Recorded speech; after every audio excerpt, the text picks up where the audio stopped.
Y buenos días, buenas tardes o buenas noches. Un afectuoso saludo a toda la gente que semana a semana se conecta a las charlas de Mote Radio Podcast. En esta emisión tendremos un interesante tema que conecta lo que ya está viviendo Ecuador. Esto es un proceso electoral. El invitado de esta jornada es Felipe Llambías, editor de audiencias y digital del diario uruguayo El Observador desde el año 2016. Además, Felipe tiene una amplia trayectoria periodística en medios escritos de Uruguay, como por ejemplo Diario El País, pero también ha trabajado para la agencia Reuters. Felipe nos comentará la experiencia electoral en Uruguay, que el pasado 27 de septiembre desarrolló sus elecciones departamentales y municipales con una votación de aproximadamente 2.6 millones de personas. Con él desarrollaremos el tema del día de hoy, denominado al que hemos denominado cobertura política con COVID-19.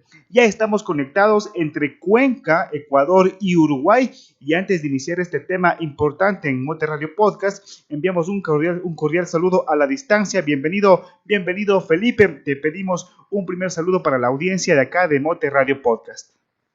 ¿Qué tal? ¿Cómo estás, Johnny? ¿Cómo está toda la audiencia de Mote Radio Podcast? Un gusto estar con ustedes hoy. Perfecto. Y bueno, como ya es costumbre, ya nos encontramos en los estudios de radionoticiascuenca.com, en donde se ha vuelto nuestro centro de batallas acá para grabar los programas y las charlas de Mote Radio Podcast que se enlazan a todo el continente. Antes de iniciar este conversatorio, al que, como ya hemos dicho, se denomina cobertura política con COVID-19, les vamos a hacer una breve pausa, una pausa rapidísima, y volvemos ya con nuestro invitado desde Uruguay, Felipe Llambías. Que el inicio de clases sea seguro y económico. En Librería y Papelería Continental tenemos las listas completas de útiles escolares a un mensaje de distancia. Envíenos un WhatsApp al número 099-297-8675 detallando todo lo que pidió el profesor y nosotros lo llevamos a la comodidad de su casa. Respetando las normas de bioseguridad, también atendemos de lunes a domingo en nuestro local ubicado en la calle Presidente Córdoba 855 y Benigno Malo, donde podrá observar nuestra variedad en suministros de oficina y literatura en general. Librería y Papelería Continental. Piensa en su seguridad, en su bolsillo. Piensa en usted. Perfecto, bienvenidos de nuevamente a la gente que se va conectando a esta charla Mote Radio. Vamos a poner un poco en contexto la situación del día de hoy. Las elecciones departamentales y municipales en Uruguay se celebraron el domingo 27 de septiembre de este año, aunque en principio se iban a celebrar el domingo 10 de mayo de este mismo año, pero el cambio de fecha fue por la llegada del COVID-19, del coronavirus, que ya es conocido por todos, alborotó a todo el planeta y lo sigue haciendo hasta el día de hoy. Aquí quiero, por favor, Felipe, plantear mi primera inquietud. ¿Crees tú tal vez que el cambio de fecha de las elecciones fue una desventaja o ventaja para los políticos y ciudadanos? Bueno, gracias, Johnny, por la pregunta y por la invitación nuevamente. Es algo que, más allá de una opinión mía, es algo que politólogos han dicho y es algo que los propios candidatos en algunos casos han dicho. Si las elecciones hubiesen sido en mayo, los resultados hubiesen sido otros, sobre todo aquí en Montevideo, la capital de Uruguay. Para explicar un poco al público de Mote Radio, los departamentos son como las provincias, digamos, en Uruguay, ¿no? Y entonces tenemos por un lado los departamentos, que son 19 en todo el país. Montevideo es uno de los departamentos, cuya capital es la ciudad con el mismo nombre, Montevideo. Y además tenemos los municipios. Los municipios son, en el caso uruguayo, son gobernaciones más pequeñas, de localidades más pequeñas, y también en el caso de Montevideo, la ciudad de Montevideo se divide en diferentes municipios que agrupan diferentes barrios, ¿no? Entonces, lo que pasó es que, bueno, por un lado había, digamos, por ejemplo, acá en Montevideo había por un lado el partido Frente Amplio, que es una coalición de izquierda, que es el que gobierna Montevideo desde hace 30 años, desde 1990, ¿sí? Y que además estaba en el gobierno nacional hasta el 1 de marzo de este año, y que era el claro favorito, ¿no? Y por otro lado estaba la oposición de aquí de Montevideo, pero que en el país ya había conquistado el gobierno a través de la presidencia de Luis Lacalle Pou, en las elecciones que se celebraron el año pasado, en octubre y noviembre, primera y segunda vuelta, respectivamente. Y bueno, el caso es que tenían en Montevideo un candidato en común, también esa coalición de centro-derecha que se había formado a partir de los partidos más históricos, fundacionales de Uruguay, que son el Partido Nacional y el Partido Colorado, sumado a algunas otras fuerzas y algunos otros partidos más nuevos, ¿sí? Y entonces, juntos fue que se presentaron a las elecciones en Montevideo. No tenían muchas chances de ganar, y finalmente no lo hicieron, ganó el Frente Amplio nuevamente, pero la candidata, tenían una sola candidata por esa coalición que se autodenominan coalición multicolor. Esa candidata ha reconocido que tuvo muchísimo más tiempo para poder presentarse. La coalición tuvo mucho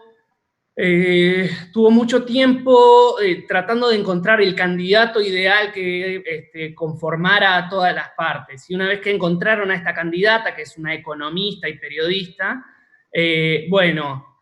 fue a finales de febrero de este año. Y en mayo, como bien decías, eran las elecciones. Tenía un mes y medio nada más para poder hacer su campaña electoral, y si bien ya era conocida, necesitaba que la conocieran como política, ¿no?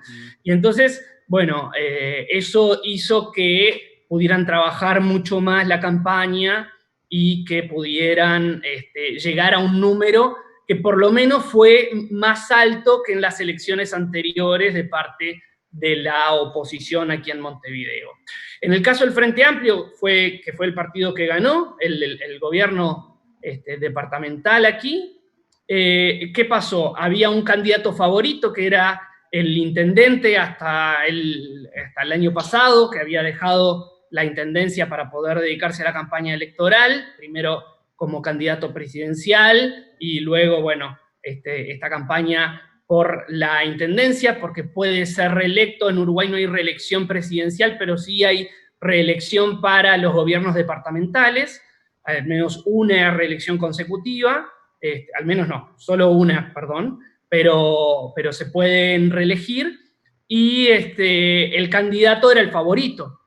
Y es más, ganó las elecciones, las internas dentro de su partido, dentro del Frente Amplio, las ganó a mediados del año pasado, y fue el candidato presidencial. Bueno, en esta ocasión, si las elecciones hubiesen sido en mayo, hubiese sido reelecto. Pero como el tiempo pasó, su figura se fue desgastando y otras figuras fueron tomando relieve y peso, terminó ganando la que va a ser la que es futura intendenta, la que va a ser intendenta de Montevideo, que se llama Carolina Cose. Perfecto, interesante este análisis, Felipe. Quiero ahora sí ya centrarme y quería iniciar con eso porque sin duda es determinante cómo el tema del COVID-19 alteró absolutamente todo, y la parte política sin duda no queda fuera. Aquí quiero ya entrar más en materia de lo que es la charla del día de hoy, y es cómo fue la cobertura periodística política antes y durante el COVID. No digo después porque todavía estamos en este proceso, pero ¿cómo fue? Porque sin duda estamos acostumbrados, e incluso aquí en Ecuador, acá en Ecuador, me imagino que también allá, a un gran ajetreo, concentraciones de gente, mítines, un montón de situaciones. ¿Cómo fue la cobertura considerando todo el contexto y la bioseguridad que se recomiendan por parte de los organismos internacionales de salud? Sí, así es. Han tenido que tomar medidas los políticos y por ende ha cambiado la cobertura para los periodistas, ¿no? Para nosotros no ha sido una campaña más. Si bien Uruguay tiene la ventaja de que es uno de los países menos afectados en el continente por el coronavirus, y eso ha hecho que se pudieran realizar algunas actividades con cierta normalidad, y por ejemplo se pudieran desarrollar estas elecciones.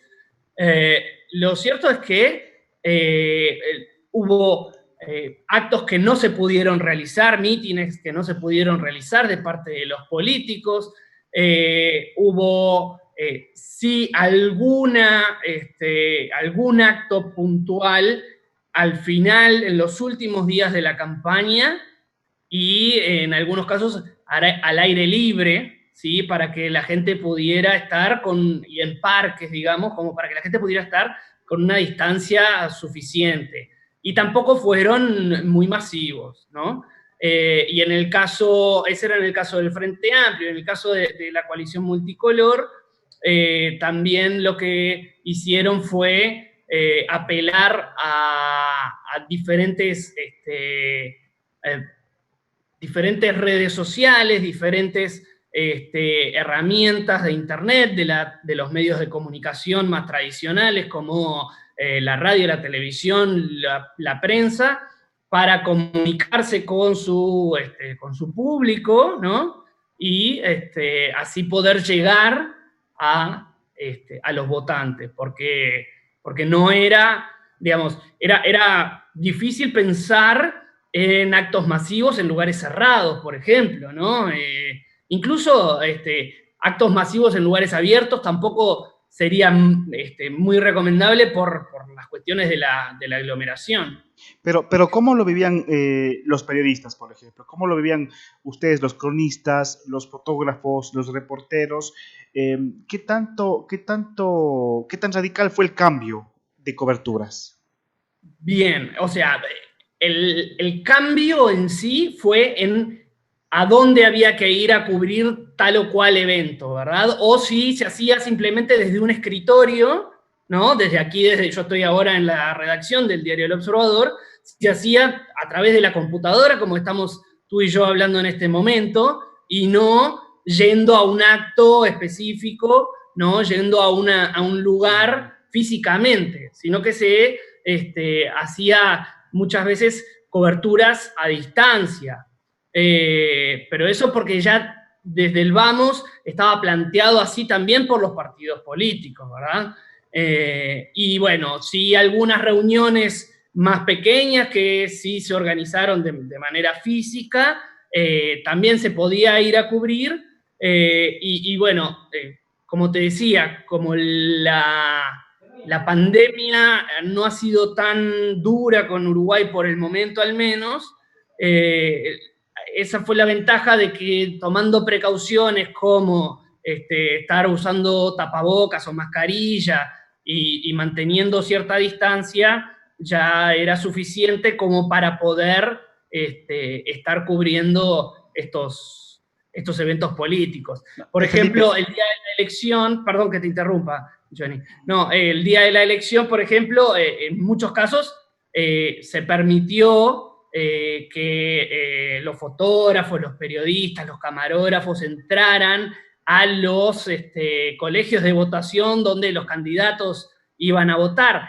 Pero hubo uno de los candidatos que pidió, por favor, que no lo hicieran, y de las cámaras había un vidrio que permitía mirar hacia adentro, y estaban todos los periodistas del vidrio hacia atrás, y los camarógrafos y los fotógrafos, y se podía ver, incluso se paró para la foto y todo, pero todo detrás del vidrio en ese caso. Felipe, mi pregunta también, y quiero hacer aquí también otro planteamiento, ¿no? Al estar obligados a cubrir las elecciones y la campaña a distancia, eh, ¿crees que eso tal vez afectó el tema de la difusión del mensaje? Porque sin duda cuando un evento lo cubrimos de manera personal, hay una percepción, pero incidió tal vez en el mensaje que pudo haber también incidido posteriormente en las elecciones, esta cobertura a distancia que estamos obligados todos hasta el día de hoy.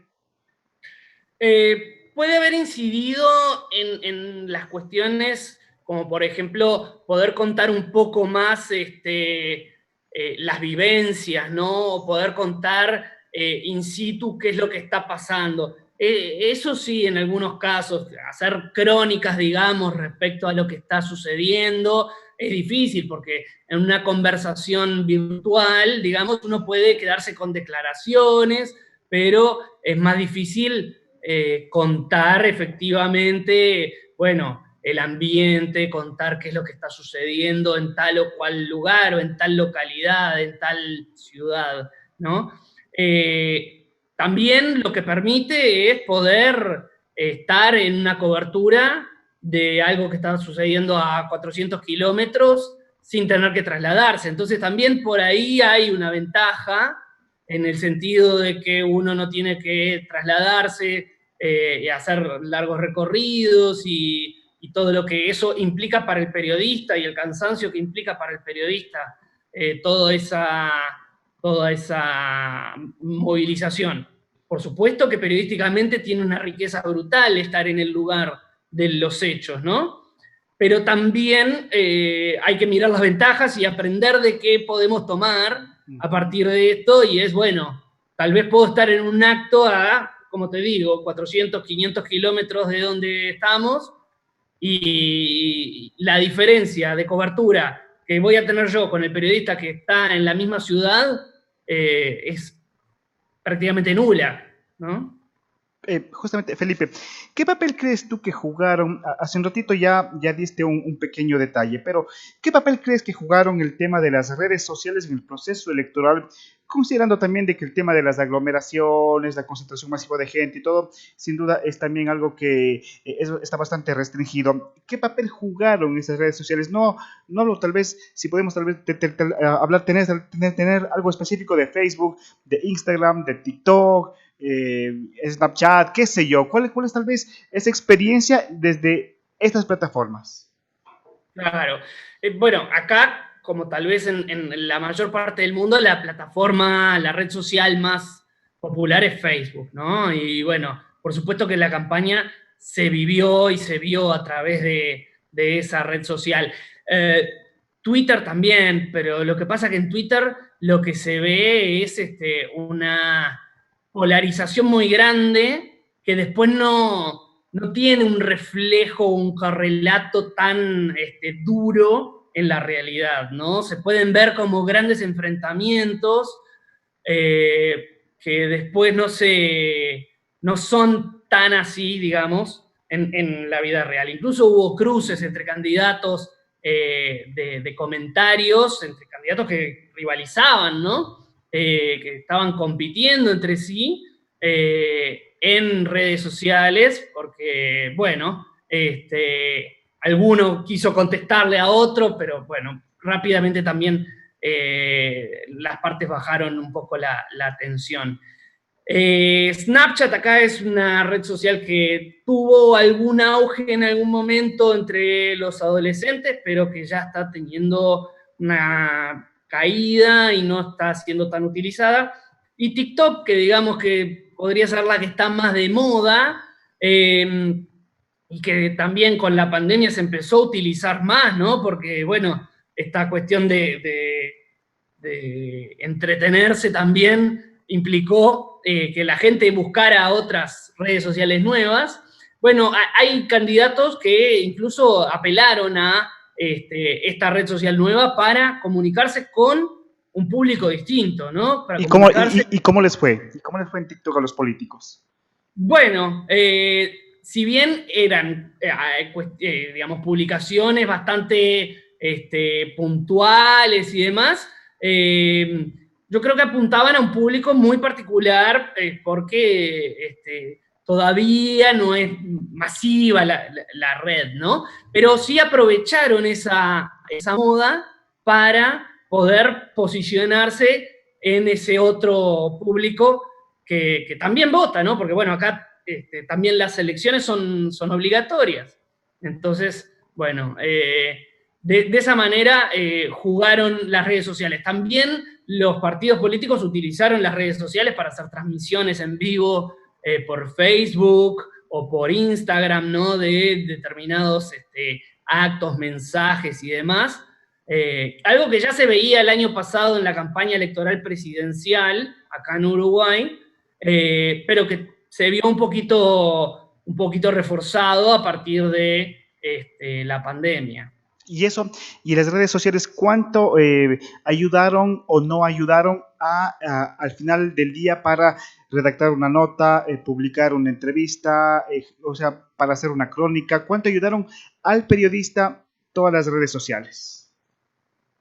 Yo creo que son un insumo más, ¿no? Y para nosotros lo utilizamos como eso, como un insumo que a veces te puede dar una noticia, que a veces te puede dar un dato, o que a veces simplemente te puede aportar una información de contexto que pueda servir para profundizar luego. Las redes sociales son, sobre todo, diría que Twitter, aquí en Uruguay al menos, es la red social donde hay más políticos comunicándose y entonces muchas veces transmiten sus comunicaciones primero en Twitter y luego personalmente, ¿no? Entonces, para nosotros es muy importante estar muy pendientes de qué es lo que está pasando en las redes sociales en general, pero en Twitter en particular. Eso te diría que sí, que es fundamental. Y después, bueno, como insumos para poder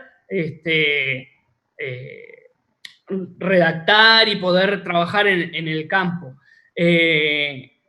Lo que a veces sucede también es que, bueno, como hay información o hay alguno de estos cruces entre diferentes políticos de diferentes bandos, bueno, se generan hechos políticos a partir de esas conversaciones o esos posteos en Twitter, ¿no? Y entonces, bueno, eso también hay que estar muy atento desde nuestro lado para saber por dónde está pasando la cuestión política en el momento. Perfecto, gracias. Felipe, vamos a hacer aquí, por favor, una segunda pausa para que la gente que está conectándose aquí a la charla de hoy, a la charla Volte Radio Podcast, estamos con Felipe Llambías, editor de audiencias del diario digital El Uruguayo, perdón, del diario digital uruguayo El Observador desde el año 2016. Felipe también tiene una amplia trayectoria periodística en medios escritos como Diario El País y también para la agencia Reuters. Con él estamos hablando sobre el tema cobertura política con COVID-19. Hacemos una pausa y volvemos también para otro bloque de entrevistas, de charlas aquí en Volte Radio Podcast. Que el inicio de clases sea seguro y económico. En Librería y Papelería Continental tenemos las listas completas de útiles escolares a un mensaje de distancia. Envíenos un WhatsApp al número 099-297-8675 detallando todo lo que pidió el profesor y nosotros lo llevamos a la comodidad de su casa. Respetando las normas de bioseguridad, también atendemos de lunes a domingo en nuestro local ubicado en la calle Presidente Córdoba 855 y Benigno Malo, donde podrá observar nuestra variedad en suministros de oficina y literatura en general. Librería y Papelería Continental. Piensa en su seguridad, en su bolsillo. Piensa en usted. Retornamos a las charlas Volte Radio Podcast. Seguimos aquí con Felipe Llambías desde Montevideo, Uruguay. Felipe, una pregunta más. ¿Qué acierto y qué error crees que cometieron los periodistas en la cobertura política? Porque ya como dijimos al inicio, todo cambió drásticamente y ya no estábamos pendientes en las calles con los candidatos, en sus marchas, en sus encuentros, en sus mítines. Tal vez, y esto pregunta también como para que nos sirva como un aprendizaje a quienes estamos en Ecuador y que el próximo febrero vamos ya a ir a las elecciones, pero estamos ya en el proceso de inscripción de candidatos y de igual manera casi todo se maneja de una manera restringida. Entonces, ¿qué acierto y qué error crees que cometieron los periodistas en general acerca de la cobertura política? No sé si diría un error específicamente, pero sí creo que lo que tenemos que tener algún cuidado es de que los políticos no se aprovechen de la pandemia para evitar ser entrevistados, evitar que conozcamos sus versiones, cuáles son sus políticas, sus propuestas, ¿no? Eso creo que es algo que sí se puede ver en algunos casos y que deberíamos siempre tratar de, desde el rol nuestro de periodistas, tratar de poder conocer efectivamente a los candidatos, conocer qué es lo que proponen, saber, para poder brindarle un buen servicio a la población, que es eso, buena parte de nuestro trabajo, ¿no? Es darle a conocer esas propuestas para que después la gente pueda elegir. Por más que muchas veces la población ya tiene una definición previa, aunque sea dentro de un partido, pero bueno, el rol del periodismo en este caso es poder mostrar a esos candidatos de la mejor manera posible y bueno, la enseñanza sería tal vez tratar de esquivar los problemas que pueden surgir a partir del coronavirus para dar de todas maneras la información, tratar de conseguir las entrevistas con los políticos, con los candidatos, y que eso no sea un obstáculo. Digo, hoy en día se puede hacer una entrevista por teléfono, se puede hacer una entrevista presencial, pero también se puede hacer una entrevista vía Zoom, o sea que eso no es una restricción, digamos, que debería pesar, me parece a mí. Perfecto. Felipe, tal vez al estar en un mundo multimedia en donde la gente también consume cosas muy rápidas, muy del momento, que cuando ve algo muy largo, largo entre comillas, en extensión me refiero, lo cambia inmediatamente. Tal vez, ¿qué estrategias crees tú, periodísticas me refiero, fueron las que mejor ayudaron a difundir el mensaje? Tenemos podcast, tenemos YouTube, tenemos el mismo texto a través de los diarios digitales. Un poco, ¿cuál es tal vez el que más crees tú que llegó con el mensaje periodístico adecuado a la población? Bueno, me parece que en general el texto sigue teniendo mucha fuerza, pero de la misma manera creo que tenemos que aprovechar todas las herramientas que tenemos hoy en día, porque si tenemos podcast, si tenemos videos, si tenemos transmisiones en vivo, si tenemos audio, lo que sea, infografías que podemos poner en una web, lo que sea, todas las herramientas que están disponibles, las redes sociales, tenemos que ponerlas al servicio de eso. Desde mi lugar, desde trabajar en un diario que además tiene una gran amplificación a través de la web, lo que notamos es que la gente sigue consumiendo el texto, tal vez porque lo puede consumir de manera rápida, tal vez porque puede, digamos, incluso aunque sean largas las notas, ¿no? Pero puede elegir muy bien, bueno, dónde saltearse lo que leer o lo que no, dónde poner el acento y concentrarse a leer. Y de alguna manera también permite que se lea, digamos, en cualquier horario y no, cuando, digamos, se puede estar haciendo un montón de cosas y al mismo tiempo leer por allí lo que va surgiendo. Eso, digamos, no quita que nosotros hayamos aplicado también todas las otras herramientas, ¿no? Como tenemos podcast, tenemos videos, tenemos toda una serie de herramientas. ¿Alguna llegó más que otra a la población, tal vez? Bueno, yo diría que específicamente el texto parece como que fuera algo viejo, pero sigue teniendo mucha Vigencia. vigencia y sigue teniendo fuerza. Perfecto. Felipe, también no sé cómo ustedes vivieron algo que no es para nada nuevo, pero al estar en un contexto nuevo, eso sí, a lo mejor tomó otra connotación. Y me refiero a las noticias falsas, ¿no? Que son muy comunes en campañas para la desacreditación de tal o cual político. ¿Cómo que ustedes combatieron eso en el contexto de la cobertura con un COVID de por medio? Uh-huh. Eso se notó, digamos, al venir de una elección presidencial en 2019, ya venimos con cierta gimnasia, cierto entrenamiento con respecto a esto. Pensemos que hubo elecciones primarias aquí el año pasado en junio. Entonces, ya desde febrero, marzo, desde el año pasado, estamos en campaña electoral. Y ha sido una campaña continua que en principio iba a terminar en mayo y por el COVID terminó extendiéndose 6 meses, no, pero 5 meses más, ¿no? Entonces, bueno, de alguna manera, esa gimnasia hizo que ya estuviéramos de alguna manera preparados para lo que pudiera suceder.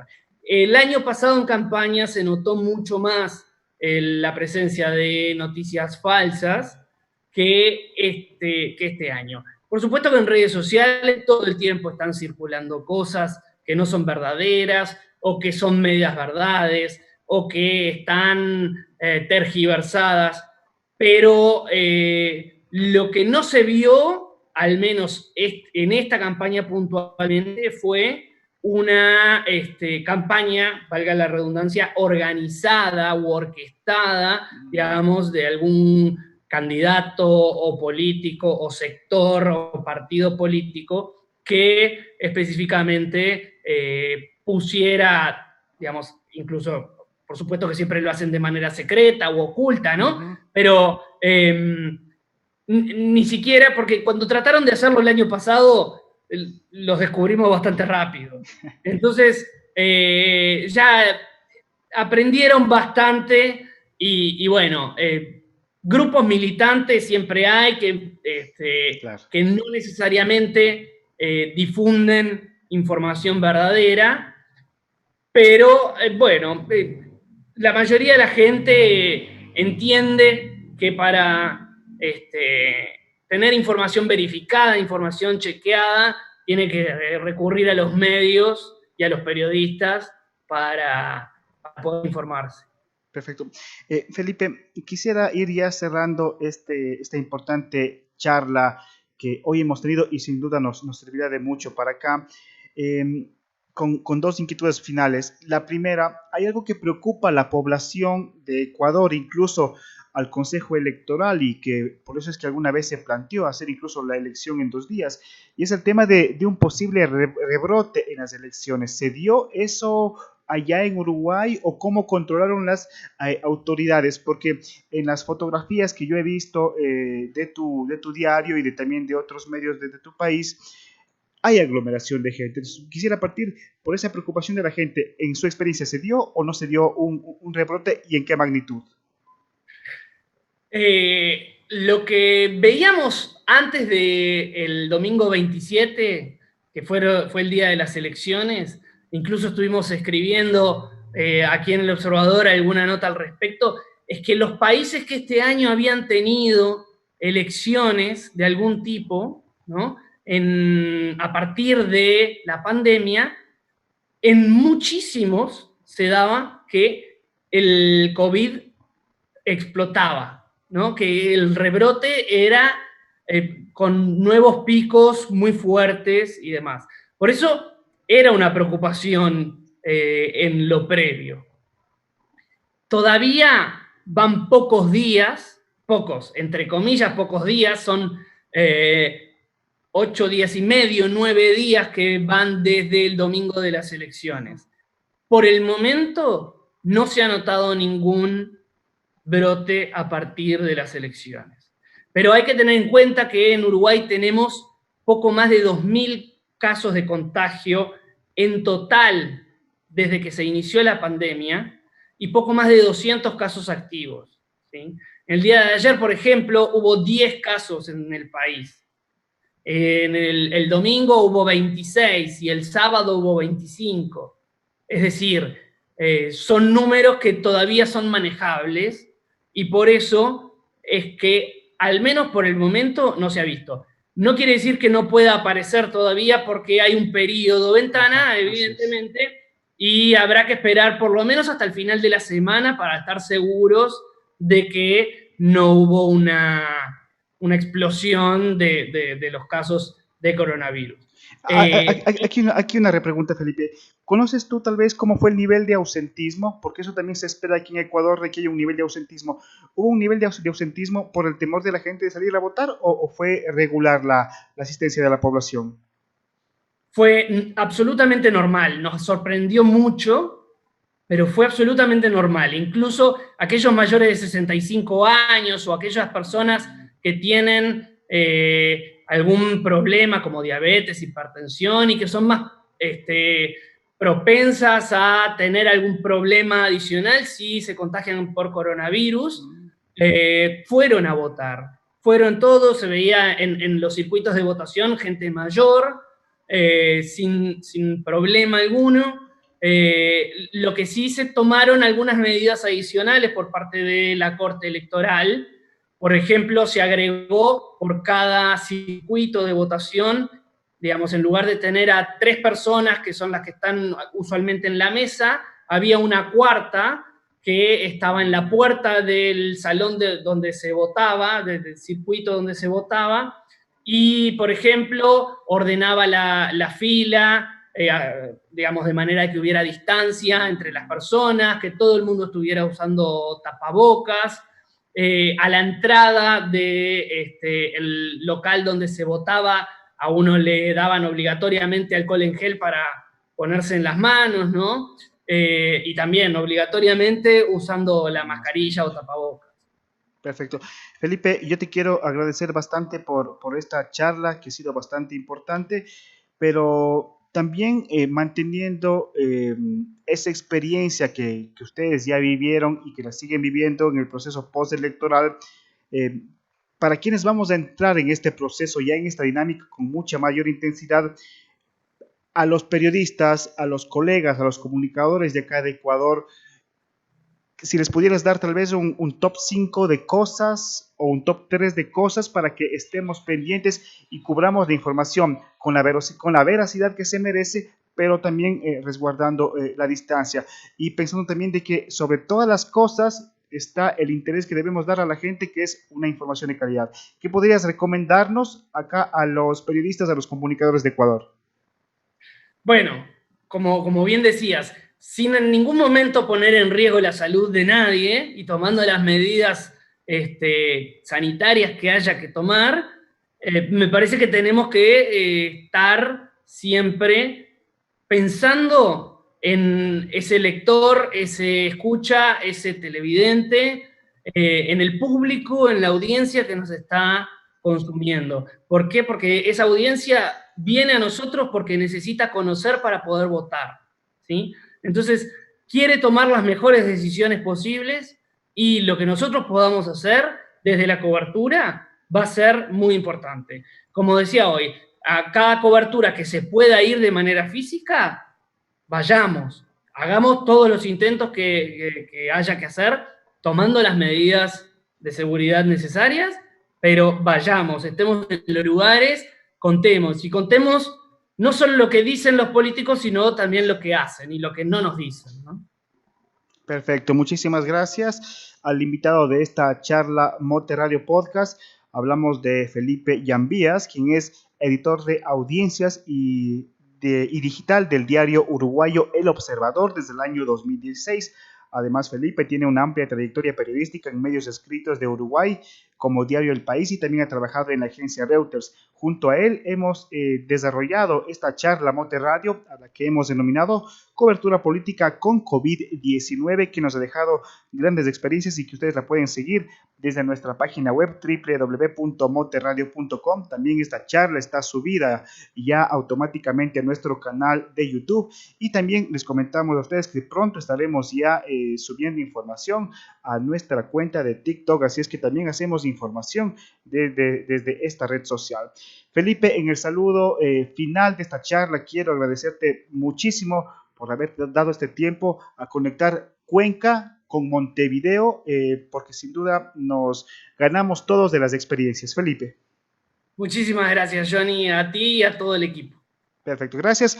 Y hasta una próxima oportunidad. Terminamos con un consejo importante y recuerden seguirnos en nuestras publicaciones en redes sociales y plataformas. Y hasta una próxima oportunidad. Buenos días, buenas tardes o buenas noches, según donde ustedes nos sintonicen. Gracias. Que el inicio de clases sea seguro y económico. En Librería y Papelería Continental tenemos las listas completas de útiles escolares a un mensaje de distancia. Envíenos un WhatsApp al número 099-297-8675 detallando todo lo que pidió el profesor y nosotros lo llevamos a la comodidad de su casa. Respetando las normas de bioseguridad, también atendemos de lunes a domingo en nuestro local ubicado en la calle Presidente Córdoba 855 y Benigno Malo, donde podrá observar nuestra variedad en suministros de oficina y literatura en general. Librería y Papelería Continental. Piensa en su seguridad, en su bolsillo. Piensa en usted.